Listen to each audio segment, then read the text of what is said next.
Nah, baik, bismillah, assalamualaikum warahmatullahi wabarakatuh. Ketemu lagi dengan saya, Septiawan Dimarsam.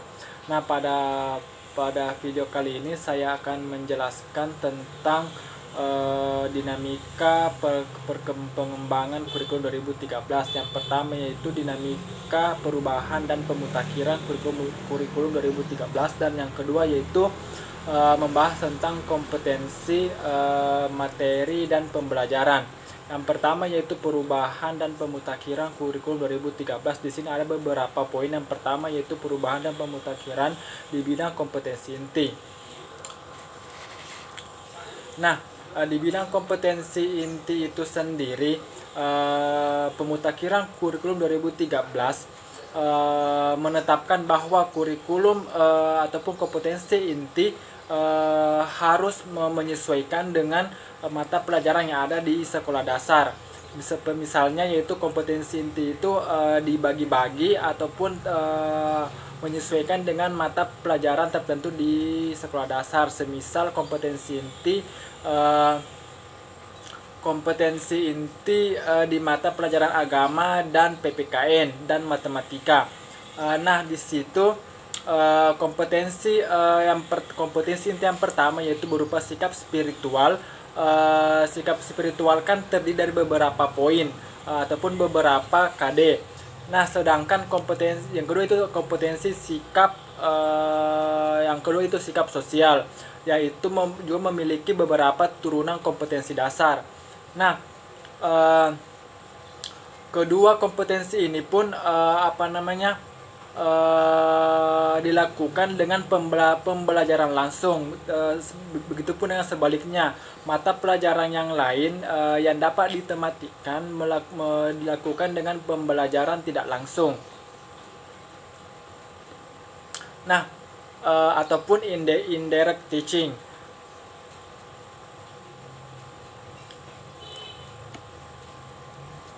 Yang kedua yaitu tentang perubahan dan pemutakhiran di bidang kompetensi dasar.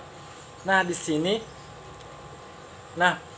proses perubahan dan pemutakhiran kompetensi dasar menggunakan prinsip bahwa KD bersifat dapat dipelajari, dapat diajarkan, dapat diukur, dan layak pula dipelajari. Nah, lingkup kompetensi dan materi dirumuskan dalam KD mudah dipelajari oleh siswa. Artinya itu KD harus menyesuaikan dengan pemahaman dan kemampuan berpikir siswa. Artinya kompetensi dasar yang dicantumkan artinya harus menyesuaikan dengan kemampuan peserta didik.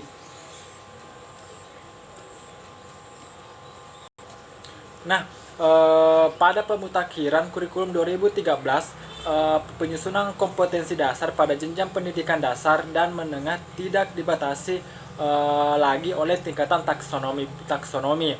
Dengan demikian, pada sekolah dasar misalnya, siswa juga dapat membangun kemampuan berpikirnya, berpikir tingkat tinggi atau high thinking skill, dengan berbagai kategori pengetahuan dan dari mulai pengetahuan sederhana sampai dengan pengetahuan yang kompleks. Begitupun dengan sekolah menengah atas. Nah, yang kedua yaitu perubahan dan pemutakhiran silabus dan pembelajaran. Nah, perangkat pembelajaran pun harus menyesuaikan dengan lingkungan sekolah dan kemampuan peserta didik. Artinya perangkat yang disusun pun harus memberikan kebebasan kepada pendidik untuk merancang silabus dan pembelajaran yang sesuai dengan kemampuan siswa. Nah, yang berikutnya yaitu perubahan dan pemutakhiran penilaian. Nah, penilaian di sini pada kurikulum sebelumnya itu terdapat berbagai macam penilaian, mulai dari penilaian sikap, penilaian keterampilan, sampai dengan penilaian pengetahuan ataupun penilaian kognitif. Nah, dalam pemutakhiran atau perubahan dalam penilaian ini, seorang guru dalam menilai sikap tidak hanya berdasarkan pada bagaimana seorang siswa itu bersikap dalam kelas. Artinya di sini seorang guru harus seorang guru tidak menjudge ataupun memberikan patokan kepada siswa bahwa harus mengikuti dengan aturan-aturan yang ada. Tetapi guru harus menyesuaikan ataupun memberikan pembelajaran kepada siswa agar sikap yang diinginkan oleh guru dapat dilakukan oleh siswa. Begitupun dengan keterampilan dan pengetahuan. Nah, yang berikutnya yaitu tentang pemutakhiran dan perubahan di bidang buku pelajaran. Nah, di sini ada beberapa poin tentang perubahan dan pemutakhiran di wilayah buku ajar. Yang pertama itu menyelaraskan isi buku terhadap perubahan kompetensi inti dan kompetensi dasar. Yang kedua, memastikan kembali tidak ada materi ataupun ilustrasi yang berbau sara ataupun seks. Yang ketiga itu memastikan kredensial penulis, penelaah, penilai, dan preview secara terbuka. Yang keempat itu mengembangkan preview secara terbuka dan dapat dihubungi ataupun mengembangkan pembelajaran yang menumbuhkan toleransi, hidup bersama, gotong royong, dan lain sebagainya. Yang kelima yaitu penataan kembali buku tematik terpadu di SD agar selaras dengan antara KI, KD dengan pembelajaran antar mata pelajaran yang terikat dalam satu mata pelajaran ataupun tema dan subtema. Nah, yang berikutnya yaitu tentang kompetensi materi dan pembelajaran. Nah, yang pertama itu tentang kompetensi. Kompetensi adalah seperangkat sikap, pengetahuan, dan keterampilan yang harus dimiliki, dihayati, dan dikuasai oleh peserta didik. Setelah mempelajari suatu muatan pembelajaran, menanamkan suatu program, atau menyelesaikan satuan pendidikan tertentu. Nah, kompetensi di sini terdiri dari kompetensi inti, kompetensi ataupun SKL, standar kompetensi lulusan, dan kompetensi dasar. Nah, semua kompetensi ini pun menjadi patokan lulusan dari peserta didik.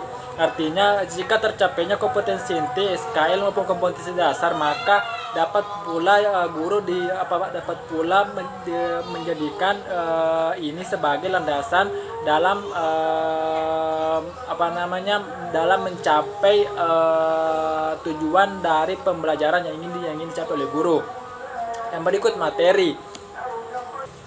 Nah, yang berikutnya itu tentang materi dan pembelajaran. Nah, materi di sini harus menyesuaikan dengan standar kompetensi lulusan, KI, dan kompetensi dasar. Artinya materi yang disajikan harus sesuai dengan ketentuan-ketentuan dari SKL, KI, dan KD yang telah disusun ataupun ditetapkan oleh pemerintah.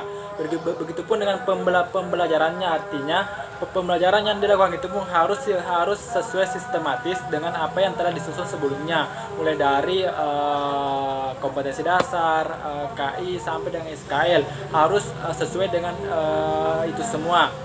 Nah, mungkin itu yang dapat saya sampaikan, lebih dan kurangnya mohon dimaafkan. Sampai ketemu pada video berikutnya. Assalamualaikum warahmatullahi wabarakatuh.